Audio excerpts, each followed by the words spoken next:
নিজের সন্তানকে যতটা মায়া মমতা ত্যাগ স্নেহ দিয়ে বড় করে তুলতে হয় তার থেকেও কোনো অংশে কম নয় একটা পশুর প্রতি একজন কৃষকের ভালোবাসা।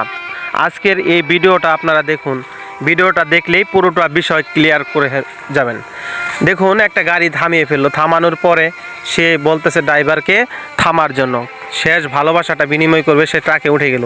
দেখুন, ট্রাকে উঠে যেয়ে ভালোবাসাটা বিনিময় করবে। ট্রাকে ওঠানোর আগের দৃশ্যগুলো আপনাদের সাথে দেখাচ্ছি। দেখুন, এই যে এই 4টা গরু খুব কষ্ট করে একজন কৃষক লালন পালন করেছে। গরুগুলো উঠছে এবং গরুগুলো নিজেরাই কান্না করতেছে। দেখুন, প্রত্যেকটা চোখের কাছে নিয়ে ধরা সম্ভব নয়। আমি এখানে রাস্তায় দাঁড়িয়ে আছি। এই যে 4জন কৃষক 4টি গরু পালন করেছে, খুব কষ্ট লাগতেছে তাদের। এই গাড়িতে আজকে তাদেরকে বিদায় দিবে। আসলে শেষ বিদায়ের বেলায় এই গরুগুলোর জন্য খুব কষ্ট হচ্ছে। আসলে এই যারা এরকম কৃষক তারাই একমাত্র বুঝতে পারে। দেখুন, তারা ধরে আছে, গাড়ির মধ্যে ধরে আছে গাড়িটিকে শেষ বিদায় দেওয়ার জন্য। শেষ বিদায় দিচ্ছে।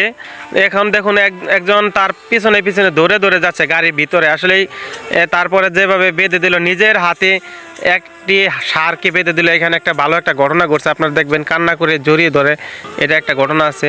আসলেই খুব কষ্ট লাগতেছে। এই দেখুন, এদিকে মহিলারাও আসছে। আসলে যারা লালন পালন করছে, গরুকে যত্ন করছে, আসলেই মায়ের মতো ভালোবাসা দিয়ে, সন্তানের মতো স্নেহ দিয়ে এই গরুটাকে লালন পালন করছে। আসলেই ভিডিওগুলো তারাই বুঝতে পারবে যারা গ্রামে থাকে। এটা শেষ পর্যন্ত অবশ্যই দেখবেন।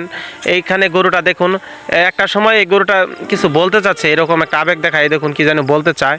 আসলেই তার কাছে এটা অন্যরকম লাগতেছে। জীবনের প্রথম ট্রাকে উঠছে তো, দেখুন খুব সে নিজের হাতে বেঁধে দিচ্ছে। আসলে খুব কষ্ট পাইতেছে। আর এই বড় ষাঁড়টা যে পালছে সে এখানে আসতে পারে না, ওই পাশে বসে বসে কান্না করতেছে। আসলেই ওই পাশে বসে বসে কান্না করার এটা হচ্ছে তার ভালোবাসার প্রকাশ। শেষে মানে হাত দিয়ে তাকে দোয়া করে দিবে। এই দোয়া করার ভিডিওটা অবশ্যই দেখবেন। দেখুন, আরেকটা ব্যাপারী আছে। আসলে ব্যাপারী আসলে এতটা মায়া মহব্বত দেখায় না, ব্যাপারীরা আসলে বুঝে না। একমাত্র সেই বুঝে, এই গরুটা যে লালন পালন করছে সেই এটার দুঃখটা বুঝতে পারবে। সে কখনো লাঠিও হাতে নেওয়া লাগে না। এই যে ব্যাপারী, সে লাঠি হাতে নিচ্ছে, কিন্তু আসলে যে অরিজিনাল কৃষক তার লাঠিও লাগে না, তার কথা এমনিতে শুনে এখনও। সে আসলে খুব কান্না করতেছে এই পাশে বসে বসে গাছের নিচে। সেও শেষ বিদায়ের সময় যাবে, শেষবেলায় একটু হাতে তাকে দোয়া করে দিবে। ভিডিওটা শেষ পর্যন্ত সাথে থাকতে থাকুন, দেখতে পারবেন।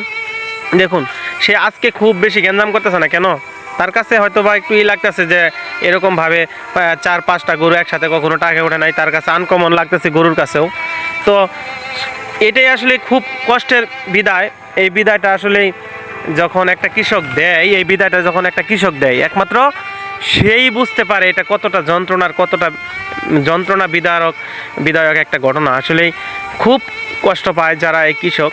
আমি এটা আসলে নিজে এখানে দাঁড়িয়েছিলাম, আমি নিজের চোখে জল চলে আসছে এই গরুর প্রতি যে ভালোবাসা মানুষের দেখে। আমি একটা মহেশ গল্প পড়েছিলাম, শরৎচন্দ্র চট্টোপাধ্যায়ের